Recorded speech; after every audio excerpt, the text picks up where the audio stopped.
It began with a whisper, not a discovery. A single reference, buried deep in the margins of an old manuscript. Nothing more than a passing line that most readers would have ignored. But that line hinted at the existence of a book long thought lost to fire, war, and time. A book so powerful, so mysterious, that if it were ever found, it could change the way we understand Christian faith itself. Was it myth, or was it real? For centuries, scholars argued, priests silenced questions, and time buried the truth. Yet in a forgotten archive, a clue emerged: faint ink, fragile paper, and a trail that would lead to a revelation no one was prepared for. This is not just the story of a book. It is the story of a key, one that unlocks Christian faith and forgotten history, a key that someone, somewhere, tried to keep hidden forever. For decades, the fragments passed quietly from hand to hand, sometimes kept as curiosities, sometimes traded in markets, sometimes left forgotten in wooden chests, until one day, a traveling scholar recognized the script, ancient Coptic, the language of early Christians in Egypt. The letters described teachings, parables, and histories that did not match the familiar Bible. They spoke of hidden journeys, secret prayers, and wisdom meant to be guarded, not spread freely. Most astonishing of all, there were hints of teachings attributed to voices long suppressed, disciples whose stories had never been told in the official scriptures. Could it be possible that what this shepherd had unearthed was part of the lost library of the first Christians? As news of the fragments spread, whispers grew into shouts. Some scholars celebrated the find as a doorway into forgotten history, while others dismissed it as dangerous, even heretical. The church, too, was uneasy. For centuries, faith had been built upon canonized texts, carefully chosen and preserved. To suggest there were other voices, other books, that could alter the foundation of belief was unsettling, even threatening.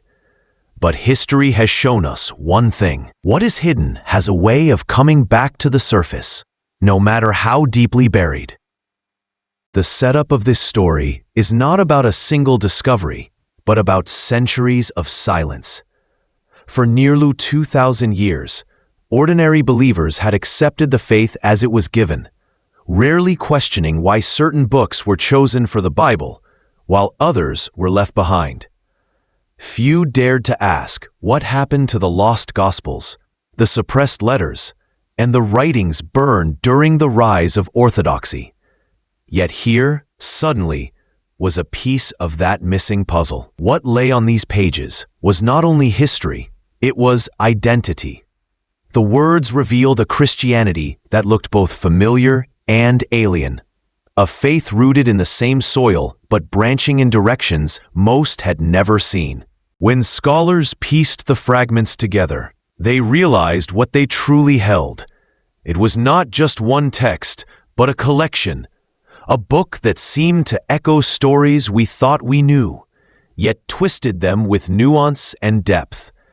It spoke of Christ not only as a teacher and savior, but also as a revealer of hidden wisdom, sharing truths in whispers to a few disciples who were told to guard them carefully.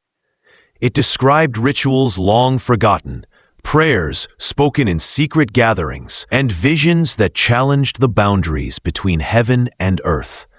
The book hinted at a time when Christianity was not one voice, but many, when faith was not bound by a single authority, but alive with diversity and debate. But the more the text revealed, the more resistance it encountered. Scholars who tried to publish its translations found their work criticized, their reputations attacked. Religious authorities insisted that such writings could mislead the faithful, pulling them away from the path of salvation.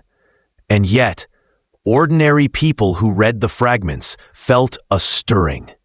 For the first time, They glimpsed a Christianity that was raw, untamed, and deeply human, a faith rooted in struggle, secrecy, and survival. It was as though the voices of the forgotten had returned, demanding to be heard. The tension mounted when researchers discovered cross-references between this book and other known but incomplete texts, like the Dead Sea Scrolls and the Nag Hammadi Library. Connections emerged, similar parables, overlapping visions, echoes of prayers once whispered in the deserts of Egypt and Syria. Slowly, a picture began to form. This was not an isolated manuscript. It was part of a broader, silenced tradition, an underground stream of Christianity that had flowed beneath the surface of history, invisible, but alive.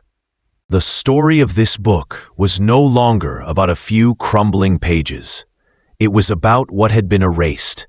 For centuries, councils had chosen which gospels to preserve and which to destroy. Kings and emperors had burned libraries to consolidate their power. Yet here, like a seed surviving in the dark, a fragment of that erased faith had pushed back into the light. The question was no longer whether the book was real, it was what it meant.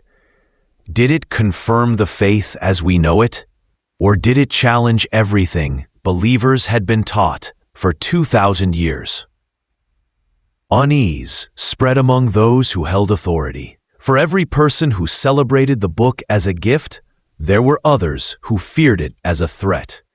Could this text reveal teachings meant only for the chosen few? Could it expose forgotten truths that reshaped the way we understood sin, salvation, and even God Himself? Or was it a dangerous forgery, a trap laid by enemies of the Church centuries ago? The more the book was studied, the more it revealed, but with revelation came conflict. Universities clashed over interpretations, conferences turned heated, and debates spilled from scholarly halls into the public eye. Journalists began to ask questions. Documentaries hinted at conspiracies. And in the middle of it all, the fragile pages lay silent, holding answers that seemed to slip away the closer one looked. At last, the confrontation could not be delayed.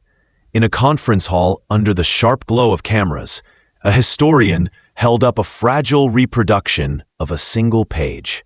His voice trembled as he read aloud words that had not been spoken publicly for over 1,000 years. The passage described Jesus not only as a savior, but as a revealer of mysteries, a teacher who whispered truths that only a few could bear to hear. It suggested that the path to God was not through institutions, temples, or empires, but through knowledge, reflection, and an awakening of the soul. For some, this was blasphemy. For others, it was liberation. The tension in the room was electric, every heart pounding as the meaning sank in. What if the foundations of faith had been built not only on miracles and commandments, but also on hidden wisdom that had been buried, perhaps deliberately, by those who feared its power? The air felt heavy with centuries of silence breaking open at once. The historian closed the page, his voice steady, but his eyes wide with awe. If this book was true, then Christianity was not only a story of salvation, it was a story of suppressed knowledge. The reaction was immediate. Shouts erupted. Some demanded the book be locked away forever, claiming it would destroy the faith of millions. Others argued that the truth must be revealed, no matter the cost. A bishop rose to his feet, his face pale with fury, insisting that this text was the work of heretics, dangerous lies from a fractured past. But across the aisle, a younger priest whispered to himself that perhaps the faithful deserved to know that the early church was not one voice, but a chorus, some silenced, some preserved, but all part of the same song, The fragile manuscript could no longer be contained in dusty archives. Digital scans spread online, reaching millions of curious readers. People from every background, believers, doubters, seekers, read the words and found themselves shaken. Some felt betrayed, asking why these writings had been hidden for so long. Others felt awakened, as though the text had given them permission to question, to explore, to rediscover their faith in a deeper way. For many, it was not about abandoning Christianity, but about expanding it, seeing it not as a finished monument, but as a living, evolving story. In small churches, whispers of the book began to weave into sermons. Not official, not public, but subtle acknowledgments that the faith of today had roots that were far more diverse and complex than anyone had been taught. In seminaries, young theologians studied the text with curiosity, asking new questions about God, humanity, and the hidden paths of history. And in homes across the world, ordinary people read the translations by lamplight, their fingers tracing the ancient words, their hearts caught between wonder and unease. And yet, amid all the noise, one truth stood clear. The book had not destroyed faith. Instead, it had deepened it.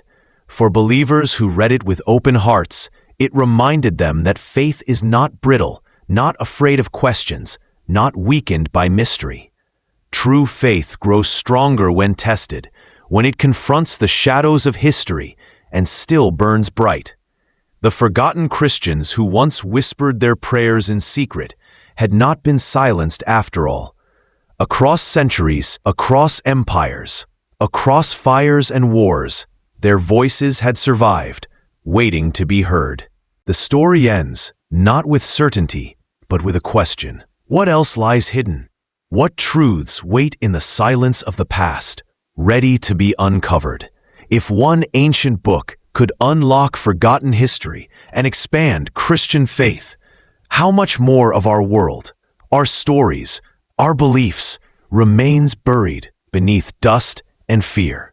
The book sits now in archives, studied, debated, feared, and celebrated. But perhaps its greatest gift is not the secrets it reveals, but the reminder it carries, that knowledge cannot be erased forever, that truth has a way of returning, and that faith, at its strongest, is not about clinging to what we already know, but daring to seek what has been lost.